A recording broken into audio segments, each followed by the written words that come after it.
예수는 감람산으로 가시니라. 왜 예수님이 감람산으로 가셨을까요? 왜요? 기도하러 가신 거예요.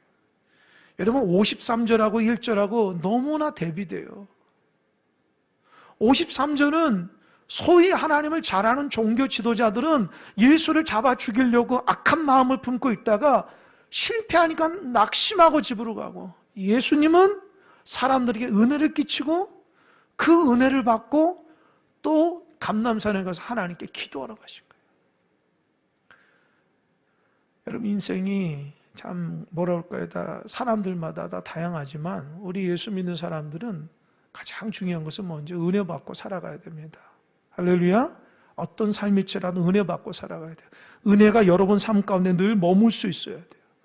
기도를 하든지 말씀을 읽든지 뭐 예배를 드리든지 골방에서 말씀을 묵상하든지 뭐 직장에서 일하든지 어떤 일을 하든지 간에 여러분 하나님의 은혜를 받고 살아가십시오. 그래야지 그 은혜로 살아갈 수 있습니다. 은혜가 멀어지기 시작하면 안 돼요. 은혜가 멀어지면 안 돼요. 항상 은혜가 함께 있어야 돼요. 예수님이 그렇게 산에서 기도하시고 2절 보니까 아침에 다시 성전으로 들어왔어요. 은혜가 충만해가지고. 그래서 예수님이 딱 가시니까 또 사람들이 많이 몰렸어요. 그들에게 어떻게 했어요? 앉으사 그들을 가르친 거예요. 그러니까 여러분 생각해 보세요. 예수님이 가는 것보다 사람들이 확 몰려오는 거예요. 그러니까 예수님은 그들에게 한 말씀이라도 하나님 나라의 복음과 천국을 전하고 그들이 인생의 문제 해결하기 위해서 병든 자를 고치고 귀신 들린 자를 내쫓고 하나님 말씀에 갈급한 사람에게 하나님 말씀을 이렇게 다 가르치는 거예요. 여러분 그 말씀이 얼마나 달고 오묘하고 귀할까요? 여러분은 예배를 통해서 하나님 말씀의 은혜가 여러분에게 있길 바랍니다. 이 말씀이 내 심령 가운데 들어와서 나의 모든 근심 걱정이 다 물러가고 하나님의 은혜로 내 마음을 풍성하게 만들어요. 풍성하게. 참 신비로운 거예요. 여러분 예배라는 건 참 신비로워요. 하늘과 땅이 만나는 시간입니다. 할렐루야. 하나님과 내가 만나는 시간이야. 그리고 말씀을 통해서 나의 연약함이 치유되는 거예요. 병자가 치유되는 거예요. 할렐루야. 여러분의 모든 연약함이 다 회복되는 거예요. 그래서 예배를 통해서 말씀을 내 것으로 받아들인다는 것은 어마어마한 일이에요. 어마어마해요. 그들을 가르칩니다. 열심히 가르쳐요. 한 말씀이라도 더 가르칩니다. 근데 문제가 딱 생겼어요. 어떤 문제요? 3절 봅시다. 아주 급박한 문제예요. 서기관들과 바리새인들이 음행 중에 잡힌 여자를 끌고 와서 가운데 세우고 예수께 말하되 선생이여 이 여자가 간음하다가 현장에서 잡혔나이다. 모세는 율법에 이러한 여자를 돌로 치라 명하였거니와 선생은 어떻게 말하겠나이까. 머릿속에 상상해 보세요. 열심히 감람산을 기도하고 아침에 이렇게 다 은혜 받고 주님께서 나오신 거예요. 그러니까 사람들이 다 몰려 있어요. 다 앉으라고 하고 하나님 말씀을 이렇게 참 은혜롭게 전하는데 갑자기 저쪽 종교 지도자들이 여인 하나를 끌고 와가지고 어떻게 해요? 예수 앞에 딱 내동댕이 쳐놓고 예수 선생이요 이 여자가 간음하다가 잡혔다고, 간음하는 중에 잡아서 우리 데리고 왔다고. 율법에는 이런 여자를 돌로 치라 하는데 선생 어떻게 할 겁니까? 난처하죠. 여러분이 예수님이라면 어떻게 할까요? 너무 당황스럽겠죠. 근데 이 사람들이 이렇게 말하려고 하는 의도가 있어요. 그게 6절이거든요. 그들이 이렇게 말하면 무엇할 조건이요? 고발할 조건을 얻고자 예수를 어떻게 해요? 시험하는 거예요. 그러니까 예수가 무슨 말을 하면 그 꼬투리를 잡아서 고발하려고, 예수를 시험하려고 하는 거예요. 여러분 조금 더 깊이 있게 여러분 말씀을 보세요. 여러분 말씀을 볼 때에 저는 사실 말씀을 볼 때에 제가 보는 관점은요, 기존에 알고 있던 관점을 좀 내려놔요. 그러니까 우리가 성경을 너무 많이 알기 때문에 성경에 더 깊이 안 들어가. 이게 무슨 말인지 아십니까? 내가 알고 있는 성경 지식이 그거 가지고 성경을 본다는 거예요. 근데 저는 성경 볼 때에 그거 내려놔요. 그리고 말씀 자체에 대해서 다각도로 봅니다. 그러면 성경을 이렇게 입체적으로 딱 보이게 돼요. 여러분, 이 사람들이, 바리새인들과 서기관들이 가늠하다 잡힌 여인을 현장에서 발견했잖아요. 그죠? 그러면 그들 율법에 의하면은 돌로 쳐 죽이는 거잖아요. 그죠? 그죠? 그럼 돌로 쳐 죽여도 되잖아요. 왜 데리고 왔을까요?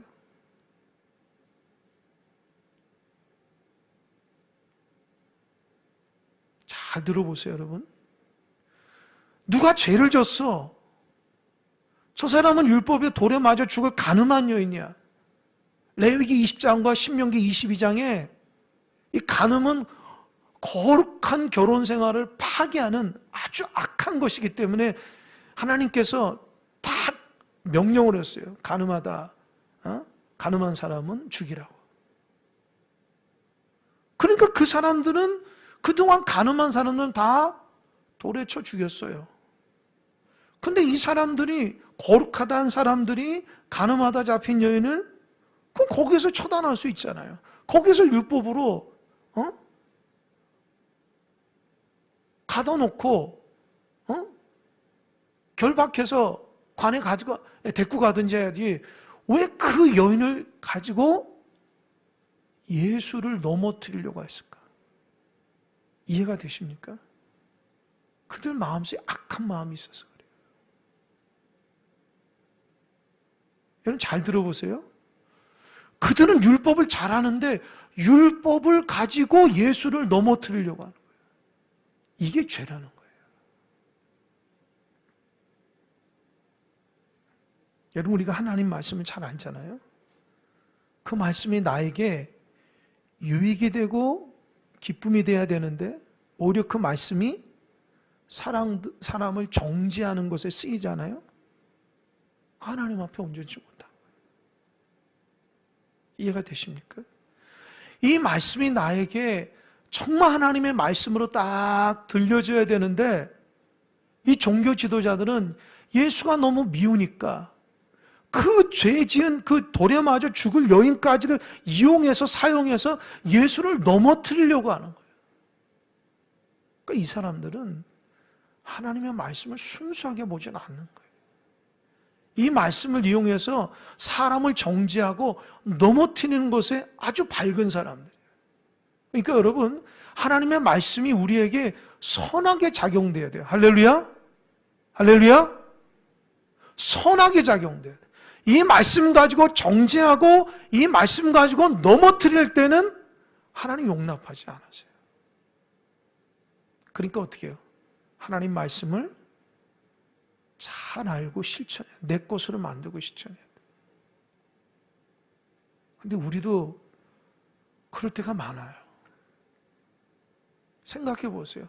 내가 말씀을 너무 잘 알아서 그 잘하는 말씀을 가지고 상대방을 넘어뜨리기 위해서 사용할 때가 뭐 많이는 없겠죠. 근데 가끔씩은 있어요, 우리가. 그렇잖아요. 아, 저 사람은 저런 죄를 졌어. 아, 이 말씀에 위반했네. 그 말씀을 내 것으로 만드는 게 아니라 저 사람을 넘어뜨리고 깔보고 죽이려기 위해서 하나님 말씀을 이용할 때가 있으면 안 돼요. 그거는 그 사람에게서 말씀이 자유로운 게 아니에요. 그 말씀이 살리는 말씀이 되는데 죽이는 말씀이 되는 거야. 그래서 여러분, 하나님의 말씀이 여러분 안에 살리는 말씀이 되시길 바랍니다. 할렐루야. 그 말씀으로 살려야 돼요. 여러분, 말씀으로 가정 식구를 살리고, 말씀으로 우리 교회 공동체 구역 식구들을 살리고, 말씀으로 우리 아이들을 살리고, 말씀으로 연약한 정도로 살리는 여러분의 은혜가 있길 바랍니다. 그 말씀으로 정말 사랑하는 마음으로 진짜 권면하고 훈계를 하면 그 사람 살아나요. 그런데 의도가 잘못됐잖아. 의도가 잘못됐잖아. 그 말씀 가지고 예수를 넘어뜨리려고 시험에 빠뜨리는 거. 시험에 빠뜨리려고 이 말씀 어떻게 하십니까?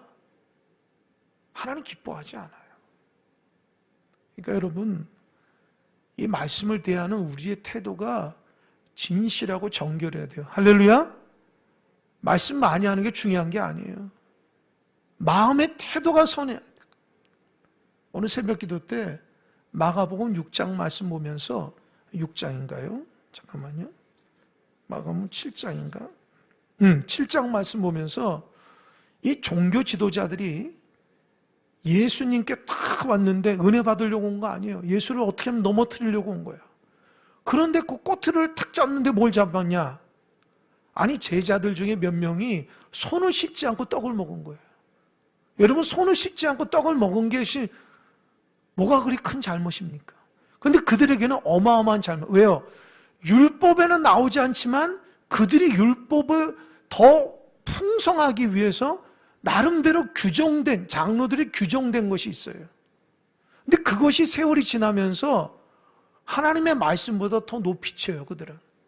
그러니까 그들은 뭐냐면 하나님은 거룩하니 너희도 거룩하라라고는 레위기의 말씀을 정해서 그래 우리 삶이 거룩해야 돼. 우리는 이방 민족하고 달라.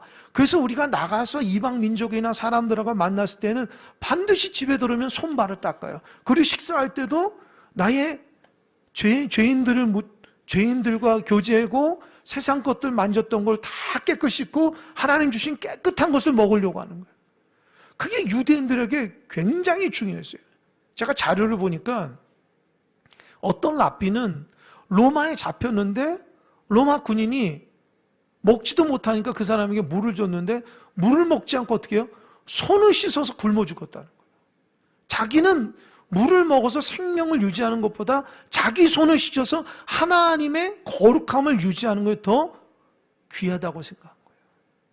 여러분 누가 들으면은 대단히 신앙적인 것 같아요. 근데 주님의 평가는 뭐예요? 주님께서 이사야 29장 말씀 통해서 너희들이 외식한다 그래요. 기가 막혀요. 그들은 자기들이 신앙생활 잘한 줄 알았는데 주님의 평가는 외식. 너희들은 입술로 하는 게 가깝지 마음은 멀어. 그러니까 손을 씻지 않고 식사를 하는 것을 그렇게 목숨처럼 지켜서 거룩함을 유지하는 게 아니라 너희들은 겉으로만 깨끗이 하고 이 내면은 온갖 오물로 쌓여 있다는 거예요.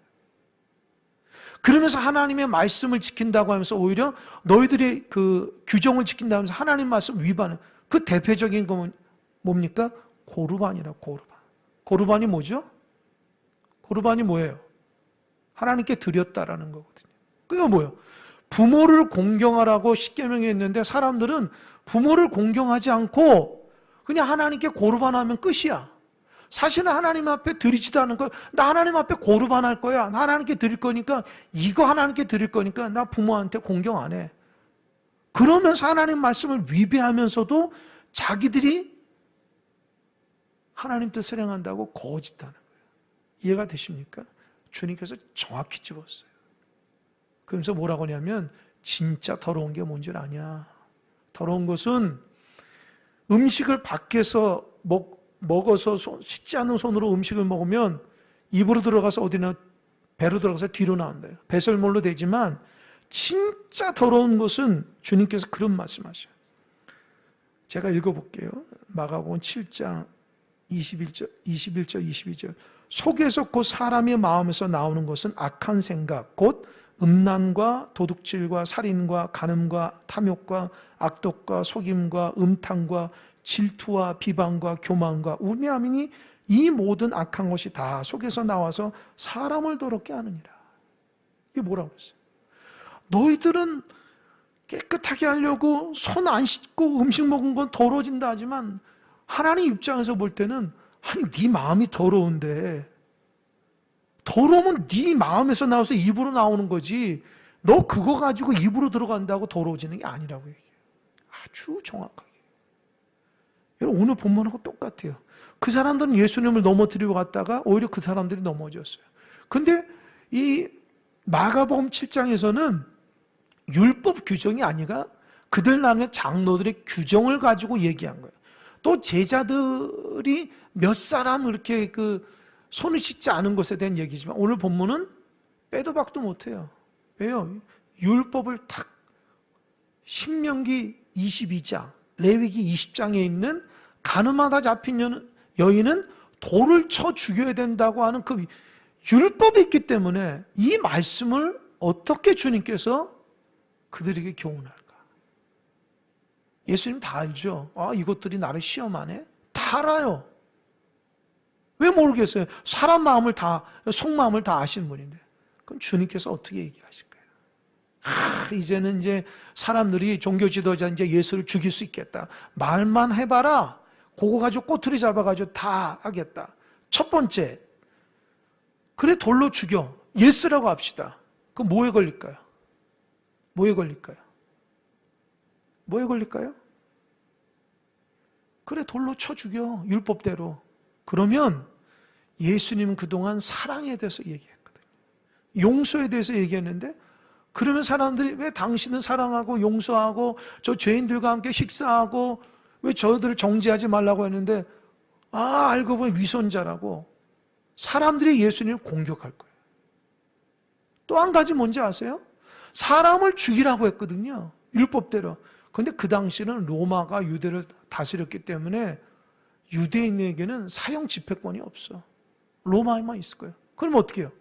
예수가 사람을 죽이라고 하면은 로마 정부에 대적하는 사람이에요. 그러니까 어떻게 해요? 정치적으로 감옥에 갈 수 있어요. 그러니까 그래 이 여인 죽여라고 말을 못해. 그게 꼬투리 잡히는 거예요. 그 두 번째, 죽이지 마십시오. 그럼 뭐가 걸리죠? 뭐가 걸릴까요? 뭐가 걸리죠? 말씀을 파기해버리는 거예요. 아니 신명기 22장에 레위기 20장에 있는 말씀을 당신이 지금 거부합니까? 당신 하나님 말씀을 전한다고 한 사람이 왜 말씀을 위배해서 가르칩니까? 하면 사람들이 저 사람은 순 거짓말이야 해서 그 사람을 가둘 수도 있는 거예요. 그러니까 그 여인을 돌로 쳐 죽이라고 말을 못하고 죽이지 말라고 말을 못해요. 근데 사람들이 막 혈기가 나서 어떻게 할 겁니까? 어떻게 할 겁니까? 막 얘기한다고요. 그때 주님의 태도가 뭘까요? 6절 한번 읽어볼까요? 6절 다 같이 읽겠습니다. 시작. 그들이 이렇게 말함은 고발할 조건을 얻고자 하여 예수를 시험함이라. 예수께서 몸을 굽히사 손가락으로 땅에 쓰시. 어떻게 했다고요? 사람들이 말을 하는데 대꾸 안 하고 몸을 탁 굽혀가지고 손가락으로 이렇게 땅에 못 쓴 거예요.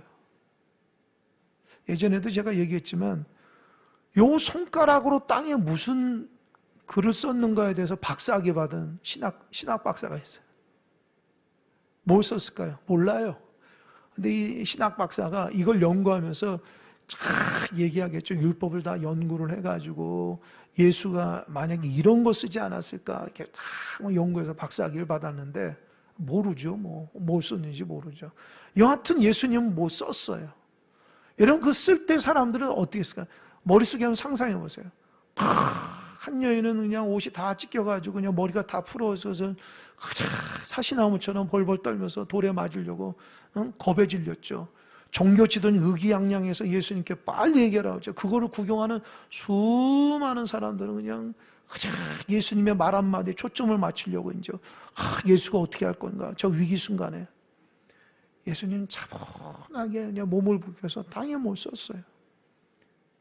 그 시간이 뭐 1분인가 5분인가 10분인가 잘 모르겠어요. 그렇지만 예수님께서 땅바닥에 그 못 쓸 때에 그 순간만큼은 침묵이 흘렀을 거라고. 사람들이 이렇게 그 마음이 이렇게 아주 요동된 것이 조금 이렇게 평안을 좀 이렇게 찾을 쯤에 이 종교 지도자 답답하니까 7절 보세요. 그들이 묻기를 맞이 아니라 그들이 묻기를 계속 묻는 거야. 빨리 대답하시오. 당신 빨리 대답하시오. 다그치는 거예요. 그러니까 예수님이 땅바닥에 못 쓰시다가 얘기하십니다.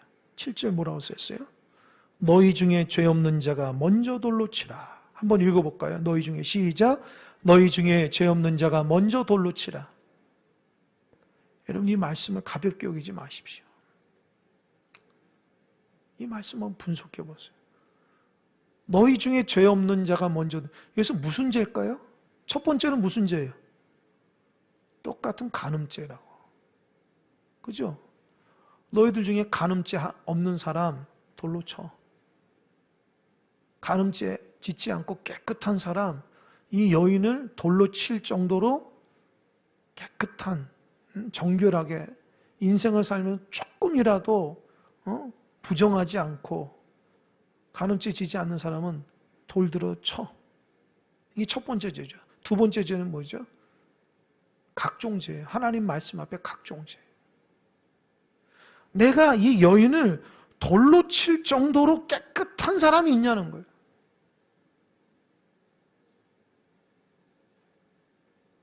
이 말씀을 묵상하는데 제가 그 말씀 가운데 이렇게 상상을 해보니까, 생각을 해보세요. 이렇게 돌을 들고 있는 사람도 있었을 거라고. 그죠? 돌을 들고 있어서 돌을 들고 사람에게 내동쟁이 돌을 던져 그 사람을 뭐 머리를 박살내든지 몸을 박살내든지 이렇게 돌을 던진다라는 것은 결코 쉬운 일이 아니에요. 이렇게 돌을 들고 죄진 자는 돌로 칠 정도라면 자기가 깨끗하다는 확신이 있는 사람만 할 수 있어요. 왜요? 사람을 죽이는 거잖아요. 그저 사람을 비난한 정도가 아니라 돌을 들고 사람을 죽이려면, 자기 앞에서 내 돌을 던져서 그 사람을 죽이려면은 나는 적어도 돌을 던질 수 있는 깨끗한 사람이어야 되는 거예요. 그죠? 그냥 누구를 비방하고 욕하는 것은, 아니, 그건 괜찮아. 그건 할 수 있어. 하지만 돌을 들고 죄 지은 여인을 내 앞에서 돌을 던져서 죽일 정도의 그런 용맹한 사람이라면은 진짜 깨끗한 사람이에요. 예수님 그 얘기한 거예요. 너희 중에 죄 없는 사람이 먼저 돌을 치라. 진짜 당당하게 이 돌로 저 생명을, 죄인의 생명을 던져 죽일 수 있을 정도로 진짜 깨끗한 사람만 던지라. 하나님께서 말씀하신 것처럼 간음하다가 걸린 여자는, 간음하다 잡힌 남자 여자는 돌로 쳐 죽이라고 할 정도로 깨끗하고 정결한 사람만 돌로 치라는 거예요. 주님이 돌로 치지 말라는 게 아니잖아요. 그러니까 기가 막힌 대답이에요. 그래, 칠 수 있으면 쳐. 하지만 조건이 있어. 너희들 저 여인을 정지하고 돌을 칠 정도로 깨끗한 사람만 쳐. 죄가 없는 사람만 쳐. 이 말씀이 그들의 양심에 아주 강하게 역사한 거예요. 그렇게 혈기가 나고 그렇게 사람을 죽이려고 했던 사람이 9절 보세요.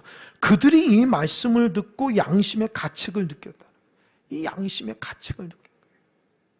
여러분, 하나님께서는요, 우리 사람을 만드실 때 하나님의 형상으로 만들었다고 그래요. 이 하나님의 형상이 뭔지 아십니까? 하나님의 성품이에요. 하나님의 성품. 그러니까 사람은 기본적으로 뭐 죄도 짓지만 하나님이 원래 사람을 만드셨을 때 하나님의 성품을 만들어요. 그런데 우리가 그 하나님의 성품이 타락했어요. 그죠? 타락해서 죄로 완전히 망가졌다고요. 근데 하나님 우리에게 하나님의 여호와를 알 수 있는 등불을 주신 게 뭐냐면 각 심령마다 양심을 주셨어요. 양심을 통해서 죄를 깨닫게 하셨어요. 누구? 그래서 내가 죄인이라는 걸 깨닫고 회개할 수 있는 하나님의 단계로, 믿음의 단계로 나아갈 수 있는 하나님께서 우리에게 주시는 축복인데 그게 뭐냐? 양심이에요. 그래서 양심이 하나님께서 우리를 깨닫게, 내가 죄인이구나. 내가 교만하구나. 내가 잘못됐구나. 우리 양심이 나를 찔러요. 그게 하나님이 우리에게 주시는 축복입니다. 누구한테 다 줬어요. 그 양심이 발동한 거예요. 양심이 그 여인을 잡아서 예수를 죽이려고 할 때는 발동이 안 하다가 예수님의 말 한마디에, 그래, 너희들 정말 깨끗한 사람만 먼저 돌로 치자 하니까 돌을 들어서 그 여인을 딱 죽이려고 하니까 자기 인생을 보니까 너무 부끄러운 거예요. 내가 저 여인한테 돌을 던질 정도로 깨끗하지가 않은 거예요. 오만 가지 죄를 많이 졌어요. 더 엄밀하게 얘기하면 저 여인은 죄 때문에 걸렸지만 나는 죄로 인해서 걸리지 않은 인생이야. 이해가 되십니까? 저 여인은 죄 때문에 걸렸지만 우리는 걸리지 않았다는 거예요. 걸리지 않고 계속 죄를 짓는다는 거예요. 근데 하나님은 안다는 거예요. 그러니까 하나님 볼 때에 죄가 없는 사람만 돌로 치니까 그 양심이 발동하는 거예요. 야, 사실은 네가 돌을 맞아야 돼. 그러니까 사람들이 예수님을 넘어뜨리러 왔다가 돌을 다 내려놓고 하나하나씩 보세요. 9절. 그들이 이 말씀을 듣고 양심의 가책을 넣은 어린애서부터 시작하여 젊은이까지 하나씩 나가고 오직 예수와 그 가운데 섰는 여자만 남았더라. 그러니까 그 현장에서 어떤 현장이요? 그 여인을 정죄하고 죽이려고 했던 현장에서 예수님의 말씀 한마디로 우리 모두 다 죄인이라는 걸 깨닫는 현장이 된 거예요.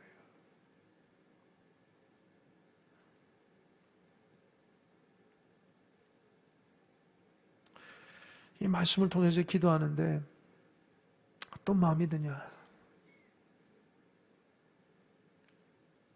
우리는 수많은 돌을 가지고 있지 않습니까? 내가 의롭다는 돌을 너무 많이 갖고 있잖아요. 주머니마다 다 돌이 있어요. 그래서 그 돌을 가지고 어떻게 해요? 나도 모르는 사이에 너는 이런 죄를 졌지 탁 집어넣는다. 신앙적으로도. 세상에 얼마나 많은 사람들이 돌을 많이 갖고 있습니까? 나는 옳고 너는 틀려. 그래서 돌을 집어던지면 너는 죽어야 될 사람이야.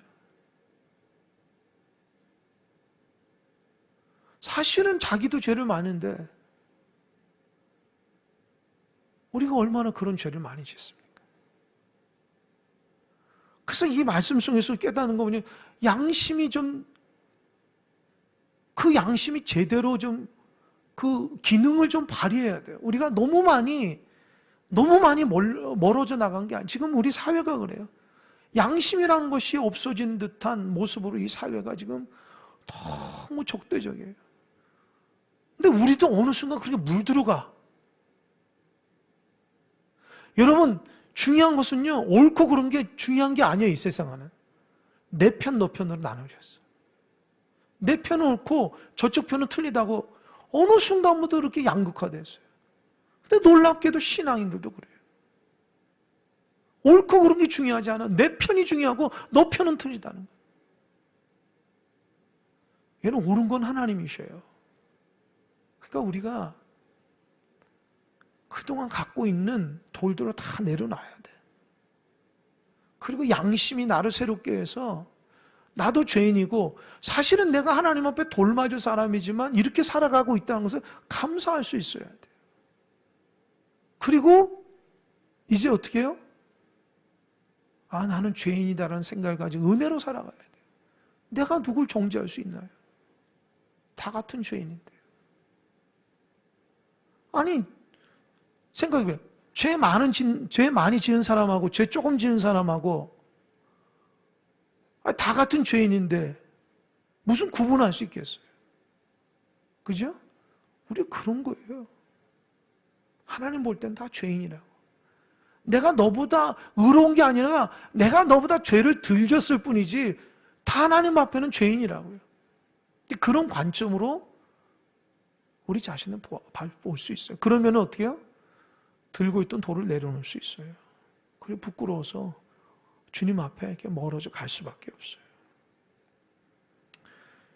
사람들이 다 떠났습니다. 10절 보니까 예수께서 일어나서 여자 외에 아무도 없는 곳을 보시고 이르시되 뭐라고 그랬어요?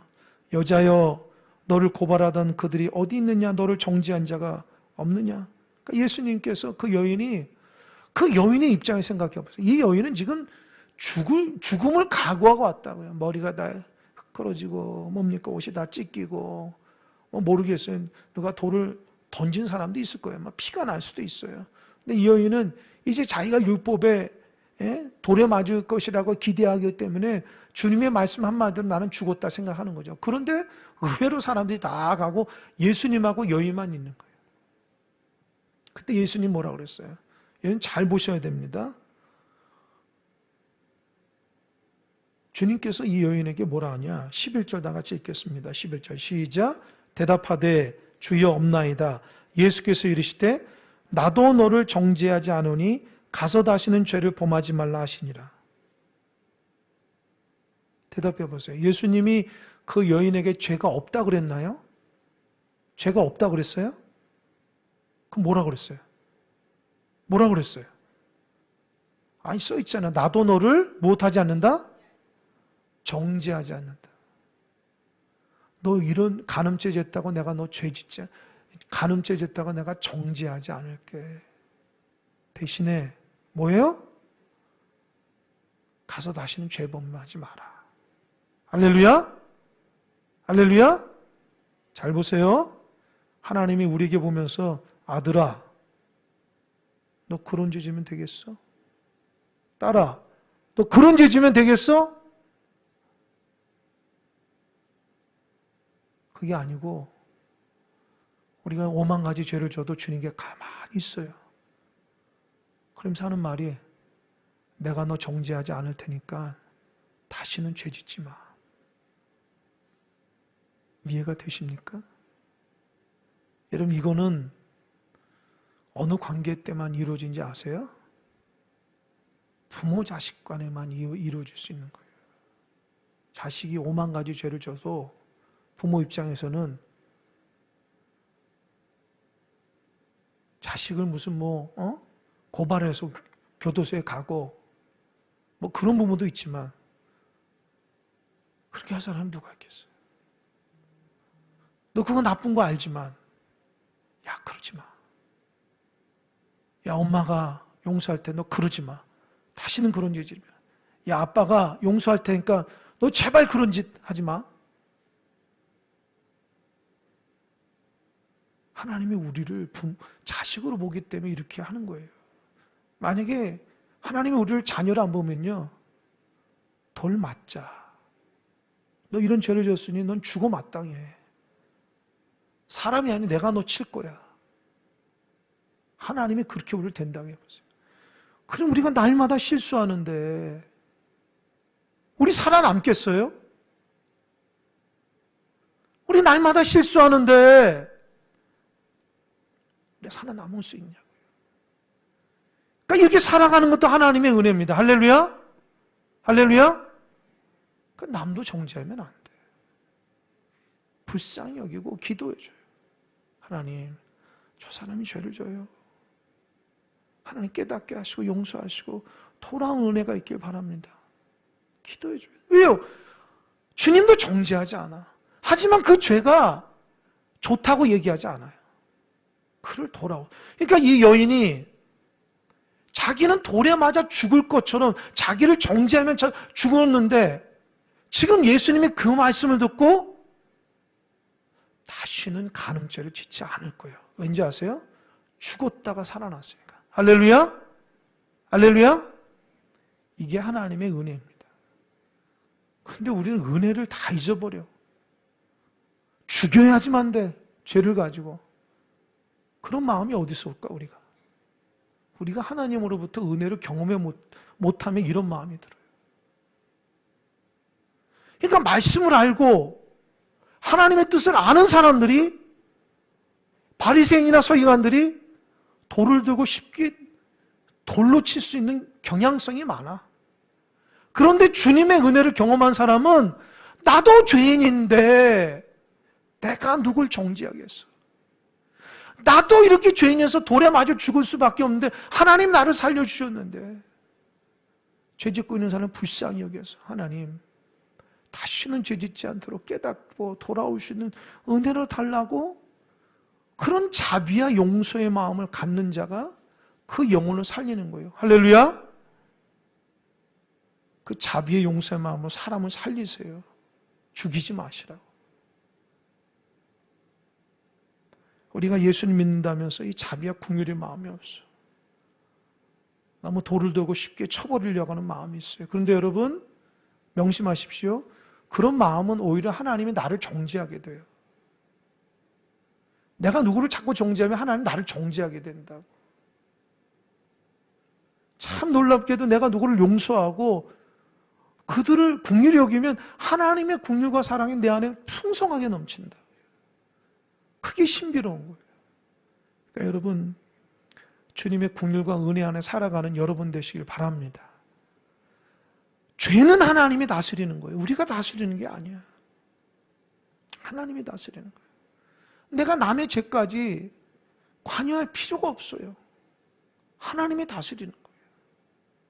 우리는 그저 불쌍히 여기고 기도해 줘야 돼요. 또 바른 길을 걸어갈 수 있도록 잘 지도하면 돼요. 죄의 문제는 하나님이 다스린다. 할렐루야. 그러면 돌을 던지지 않아요. 우리 믿는 사람들이 주님의 말씀 7절의 말씀 너희 중에 죄 없는 자가 먼저 돌로 치라. 꼭 마음속에 새기세요. 내가 누구에게 돌을 던지고 싶다 그러면은 내가 내 마음속에 정말 죄가 없는지를 살피셔야 돼요. 그리고 내가 주님으로부터 용서를 받은 사람이라면 갖고 있는 돌을 내려놓고 하나님 나부터 용서해 달라고, 깨끗한 종이 되게 해달라고, 그런 마음으로 살아가는 여러분 되시길 바랍니다.